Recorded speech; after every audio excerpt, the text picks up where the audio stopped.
Don't forget to like and subscribe. Ladies and gentlemen, picture this. The stage lights hit, a hush across the crowd.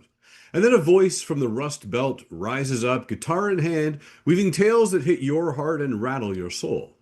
Now, our guest today, a performing songwriter from Michigan, whose music has been in the works since he scribbled his first song at age 6 on his mom's legal pad, fingers dancing over a battered guitar with missing strings. He's the kind of artist who has chased the perfect song, from Gershwin piano lines to bluegrass twang, from Guthrie storytelling to Haiti heartache, always following the song wherever it may lead.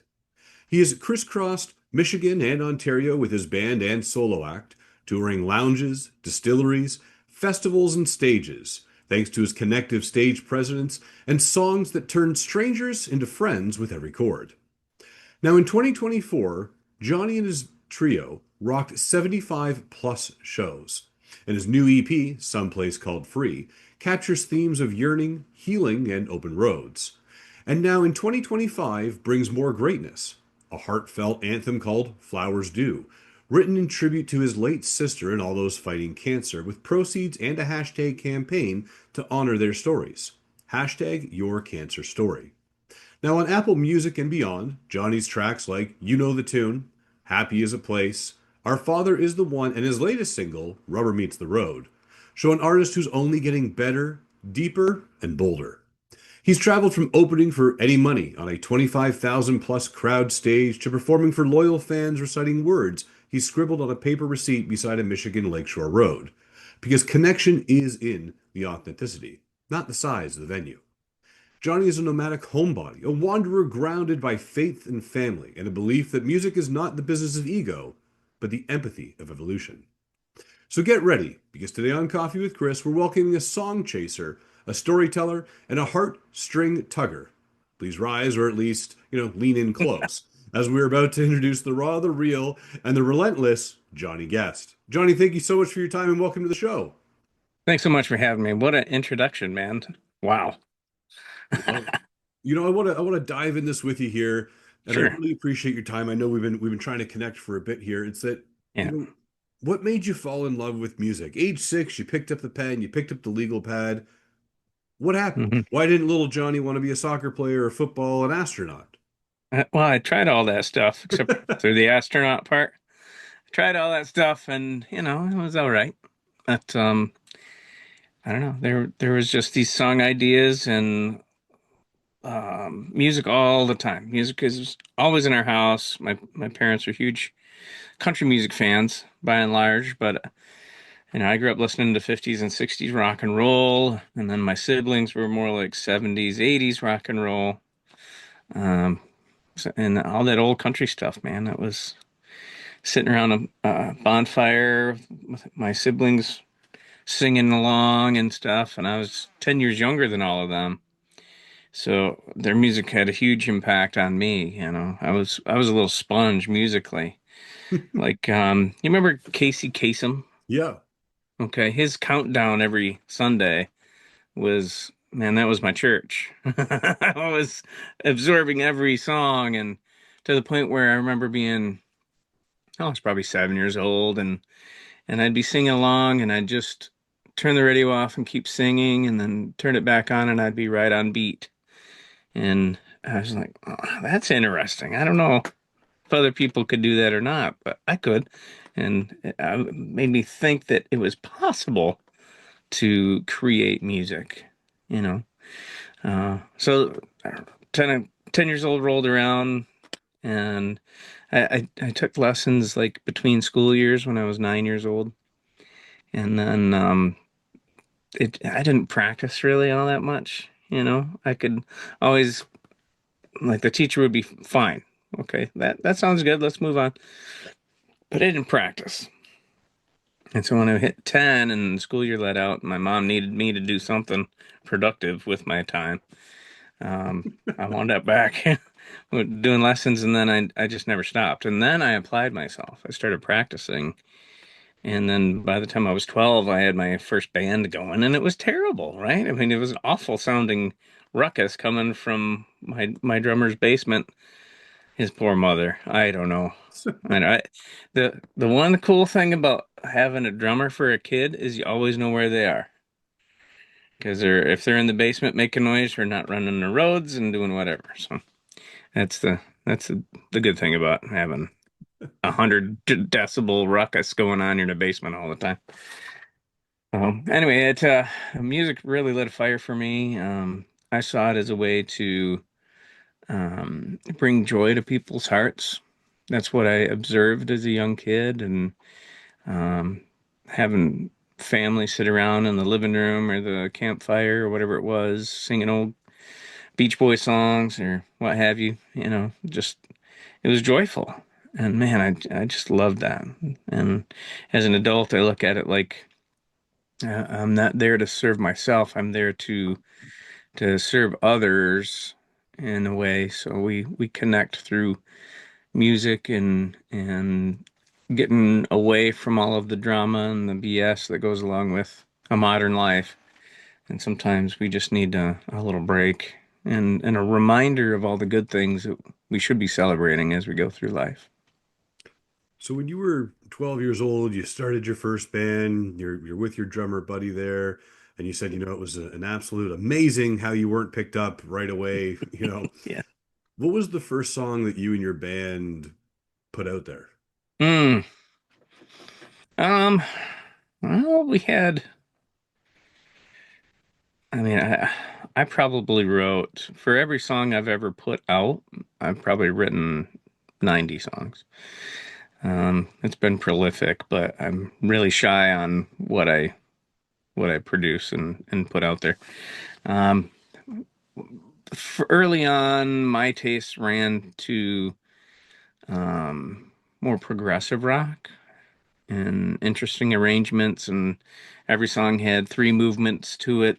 Um, call it a Beethoven influence, maybe, where there's this kind of classical structure to the music and everything, and every song was like three songs together.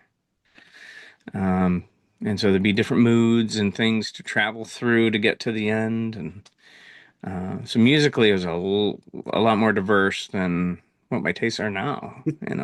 Right now, what I'm trying to do is write the music into a specific mood, and then it stays there the entire time. With a subtle dynamic to it. You know. And back then it was all over the place. I had like squirrel brain. I was like, I want everything in one song. So it was just creatively wide open. And that's cool as the creator. But as the listener, people were wondering why they should continue listening. Mhm. And It's so as neat a, that you said that you're writing a song to fit a particular mood, yeah. as opposed to, hey, this lyric Hmm. billboard phrase has inspired me to write something. You're Yeah. going, hey, I want something for a specific mood. So walk me Hmm. through that a little bit. What kind of mood are we aiming for? Um, I mean, the breadth of human emotion, I guess, is up for grabs. And so instead of writing music as you were inspired, it's I imagine it's more like what a painter would go through to say, I'm trying to capture in brushstrokes um, what this person is feeling. Mm, Okay, so we're doing it in pitch and timing, rhythm and emphasis and tension and release and all these other tools. But yeah, it's really anymore what I'm really trying to do is capture those uh the even down to like the guitar tones and the type of hi-hat pattern we're talking about. I'm talking about tension and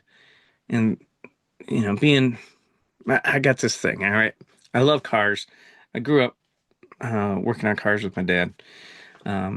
Like we had a 57 Chevy, right? And I waxed that thing every Saturday religiously. But for me, like what I want my music to sound like would be like how a brand new Corvette looks Mm. when doing the speed limit. Okay, I want my music, my band to be capable of anything, but controlled, subdued, and full of tension and possibility and opportunity. Um, so I'm trying to build that into our arrangements. And I love dynamics though too, so that creeps in there where, the choruses might go somewhere you don't expect. So typically, a verse is kind of, I'll call it a five, and then the chorus might be an eight, and then the bridge goes up to a 10 or who knows what. So we try to ride that wave a bit as we arrange a song, especially for live. Um, what we do in the studio is good for radio. Mhm. And what we do live, we really try to connect with the audience. And I tell my audiences, we show up and we'll do a few songs, and then I introduce myself and the band. And I always tell them, welcome. We're on a road trip together. You don't know it, but we're all on a bus and we're going across country. We don't know where we're going, but we know we're going to have a good soundtrack. We're going to be friends when we get there, And that's how I look at it, man. I'm not even playing with folks. That's really how I look at it. We're traveling together for a little while. I like that. We're going on a road trip together. You might not realize it. The bus is going to get us there, and we can either have a Hmm. great time along the way, which is what we're trying to do, or you Yeah. can, go to the concessions while I'm singing. I Right. love that you said that. That's a really cool way of looking at it. Yeah. So I want to ask you this then. When you're up there on stage and you've been doing this since you were 12, Hmm. what's that butterfly effect that you get, if at all, where you got your guitar in the hand, you're getting on the stage, there's 100,000 people out there chanting your name, going Oh, for the sure. encore. We're manifesting together, John.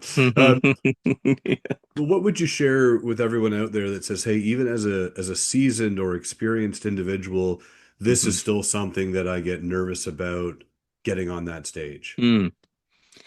Um, I think I was 13 when I decided to never be nervous about playing music. And at that age, like you can convince yourself of something, right? You can get over problems really fast at a young age if you decide it.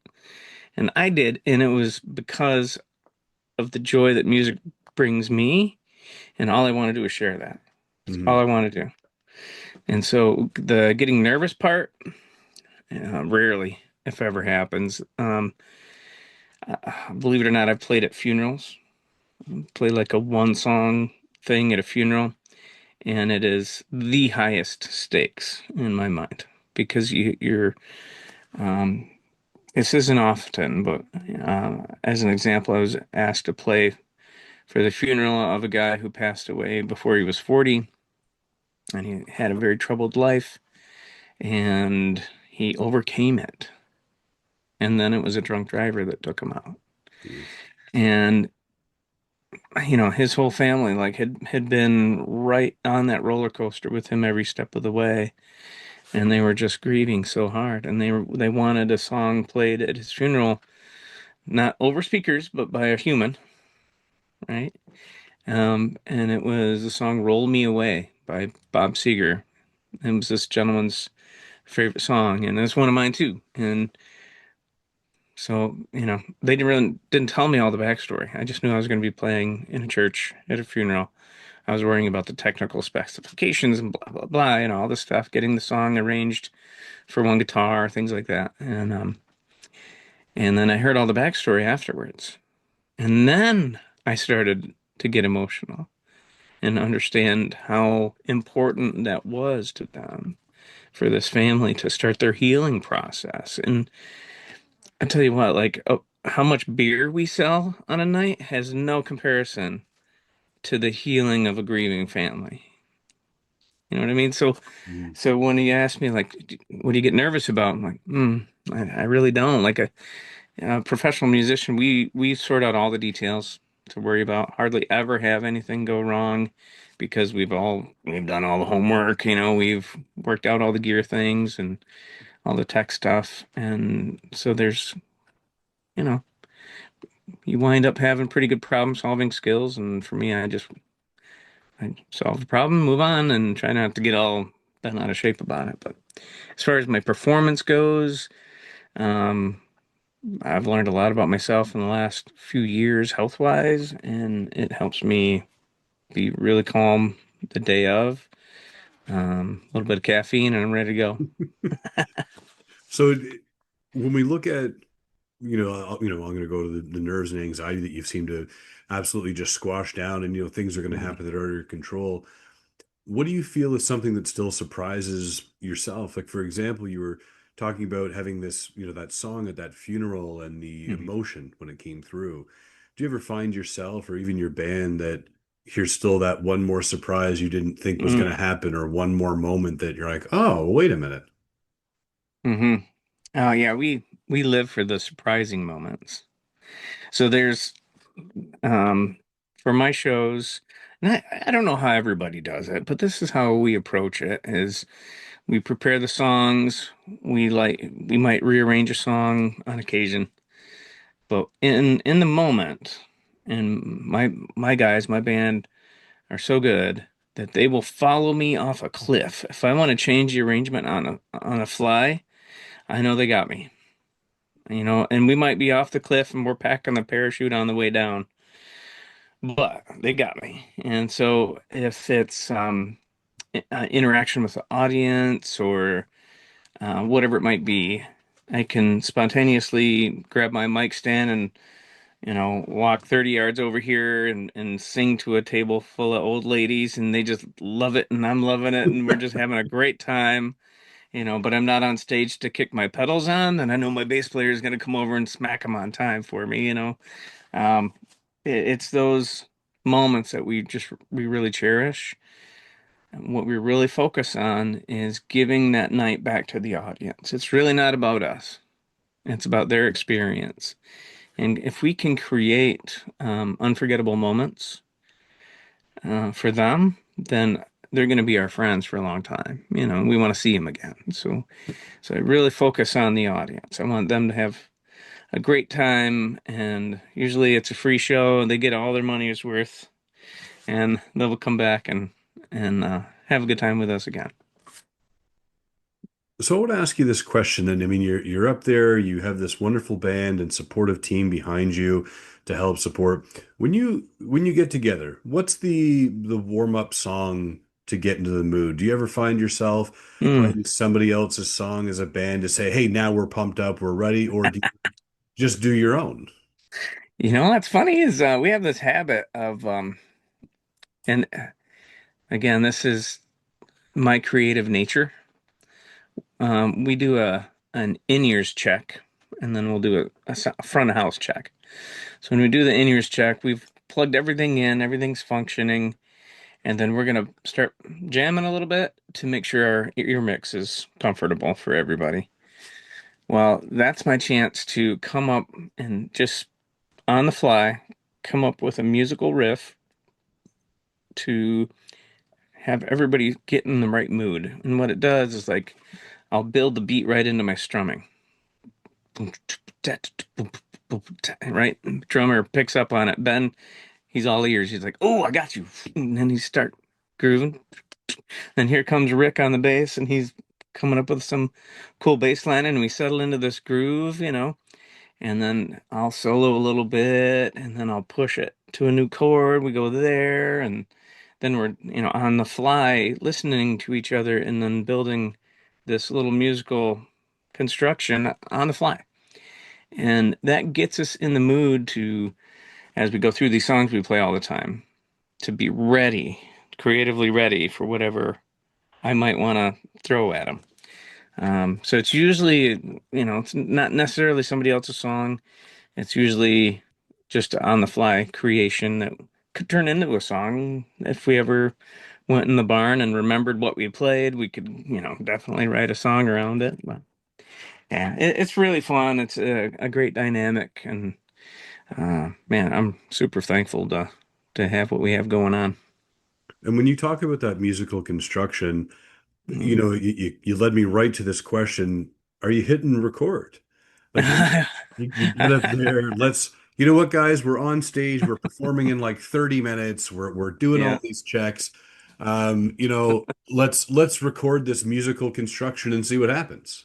that would be something, right? Yeah. Um, I don't know if we have the tech ability with our rig to do that on the fly yet, but it would be cool to do that. I would love to capture stuff like that, and just see where it goes, and then it'll be like our own little sound check before we turn the speakers on, you know, just for the band to get in the right kind of frame of mind and all that. So when you talk about the right frame of mind, how do Mhm. you handle it all? How do you handle the grind, the touring, the writing, the promoting, and then still staying present when it's time to go? It is not the easiest thing. For me, the travel is like the anticipation part. And I like to say, I tell the band and our crew all the time, like, we get paid to lift heavy things, and then we play for free. That's really what it is. We're there for the joy of playing, and then they pay us to travel or lift heavy things, speakers, amps, and such. Um, so my attitude is usually this. Now, and there's times that are more stressful than others, but usually it's optimistic, positive, and I think when we can keep our why, like why are we doing this? If we keep that front and center, then there's not the self-doubt, which in music land, like every songwriter I know has crushing self-doubt. This is terrible, but it goes on to be a hit or get cut by a good artist or whatever it is. For us, the self-doubt is it's just this giant anchor, and it keeps a person from ever not being just being successful, but finding their limit of their talent. Everybody has a talent limit, whatever that might be. Um, but if you never find that, then you never realize you need somebody else to collaborate with. And if you don't build out a team to collaborate with, then there's very few one man shows out there that do everything all the time for an entire career. Yeah. You know, they're specialists because we need specialists. As a creative person, there's things that I'm just never going to be passionate about, even though it's crucial to the success of a business. So, um, like challenging yourself, getting to where you run. Let me put it this way: like if you don't push yourself at all, or live in your little comfort zone, which could just be in your bedroom. There's a lot of music happening in bedrooms that never get out of that bedroom. All of our budding musicians and songwriters that are too shy to share their music and be exposed to criticism. Like you have to let yourself be exposed to criticism. There's no growth without it. Mhm. You know, you don't know what you know unless you take a test, right? And like if there's no hurdle to jump over, you don't know how high you can jump. Yeah. And as a creative, it turns in for me, and how I apply that is the bigger the problem I can solve, then that expands my brain, my knowledge, my skill set. Um, and I apply that to the business of music and other businesses too. But it's whose problem can I solve today? What's that opportunity look like? And how can I help them so I'm successful? I like it that you said this. It's the if you're not uncomfortable, we're not growing, and if you want to stay in your room, that's fine, but we're never going to have these opportunities for growth and seeing who we should team up with type of a thing to explore. Absolutely. Yeah. Yeah, that kind of thought process, like I've seen it a lot in Facebook groups say, hi, hey, I'm a songwriter and I've never performed. Is anybody willing to play my songs? Hmm. Right? But those songs haven't been tested and they're not good. They're the limit of their ability now, Yes. but they're not good and they're not competitive, right? And so it tells me that that person has not opened themselves up to risk. They've stayed very safe, and there's no growth there. There's no career there. There's plenty of passion. You can have a passion all day long, but if all of your preferences and fears keep you trapped there, then you're not going anywhere. You know, you absolutely have to share your music and always try to be. It's important to always try to get the ear of somebody who's Yeah. way better, way more successful, whatever it is, and make those connections and reach, reach until you fail, to the point of failure all the time. You should be failing constantly in order to grow. Absolutely. You've said something neat about the sharing piece that I love that you said this. And my question around that is that if someone's listening to you for the first time, what's the song that you would share with them to say, you know what, if you really want to get into what we do and our sound and who we are, this is the song that I would share with you. What song would Hmm. that be? It's a song we play live, and I have put a version out of this song called Someplace Called Free. You mentioned the EP that we did. That EP has been out probably a year or so. We've since gone back to Nashville and recorded more. In those sessions, we did a new version of Someplace Called Free, which is going to be out. I don't know. We haven't really sussed out the exact date for that. There's three more songs of those most recent sessions that we're going to release over the course of the next probably 6, 8 months. It takes a ton of work to Mm. release this song. It's absolutely really silly. You can throw it out there and nobody cares.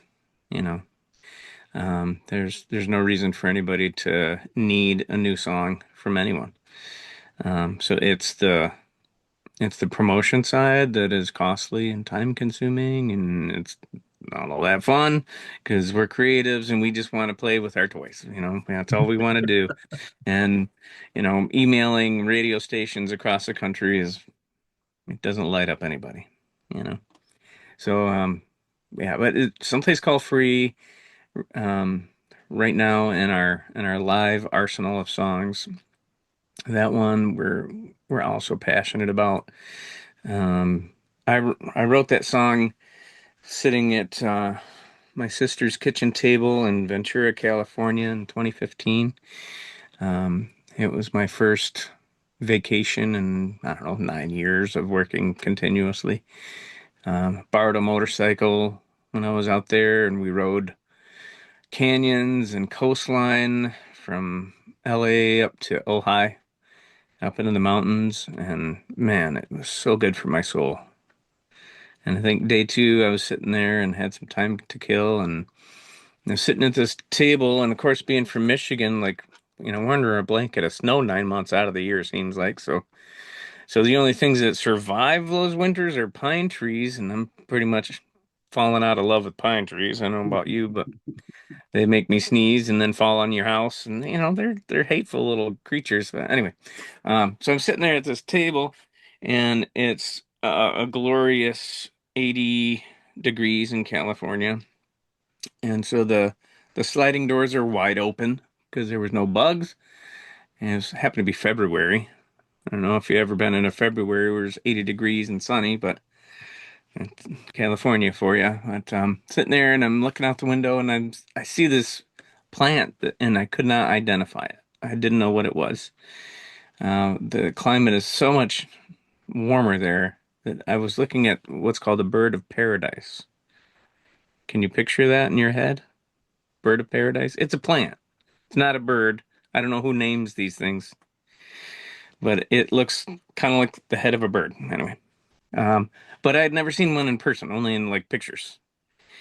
And it really just instantly tripped my trigger. My brain just goes into this weird mode where I'm like, I'm experiencing something for the first time, you know?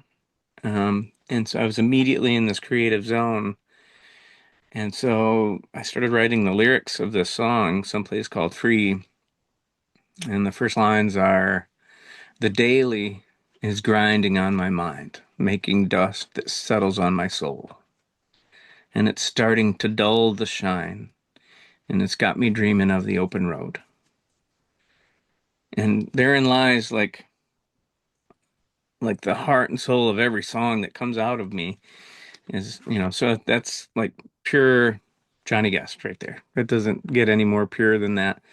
Um, for me, it's like music is supposed to remind us of all the good things and then be there for us when go really bad, Mhm. when we're grieving or um, confused or whatever it is.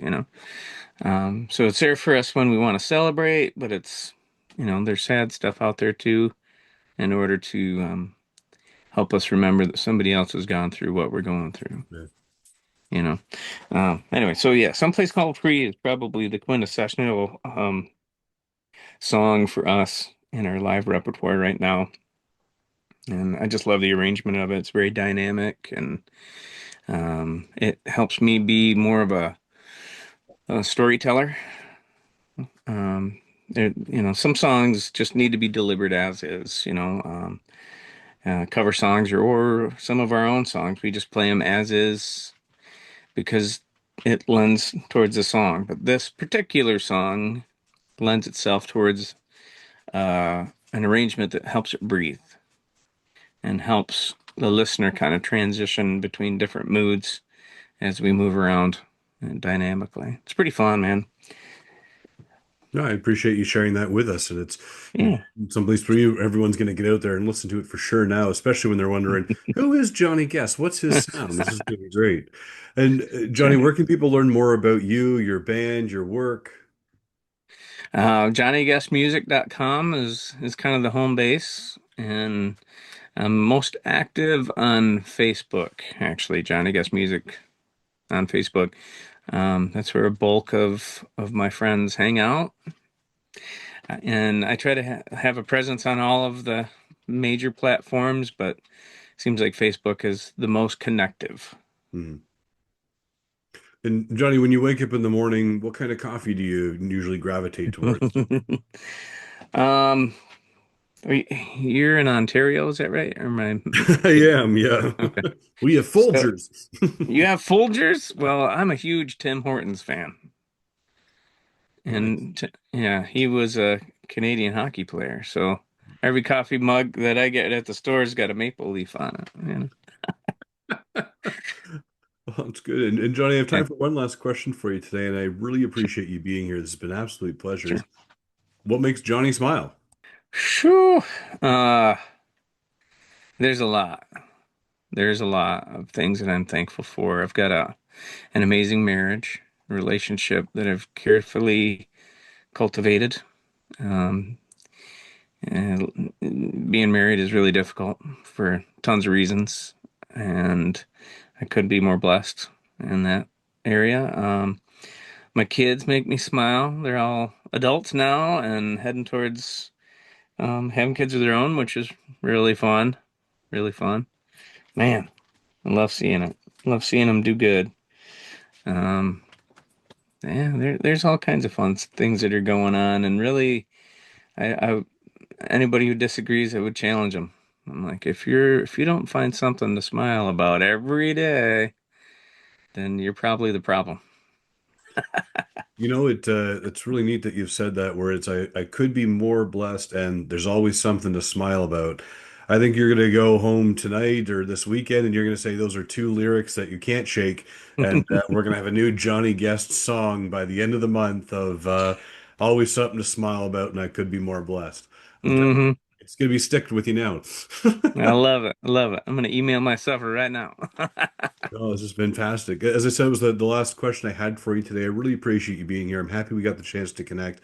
Everyone out there, get to Google, johnnyguestmusic.com. Get over there, find him. You're going to absolutely fall in love with his music. He does come to Ontario, not as often as we'd like. However, he will be coming at some point. Remember Yeah. to smile to inspire everybody and have yourselves a fantastic day. Again, our guest today was the phenomenal Johnny Guest. Appreciate you, man.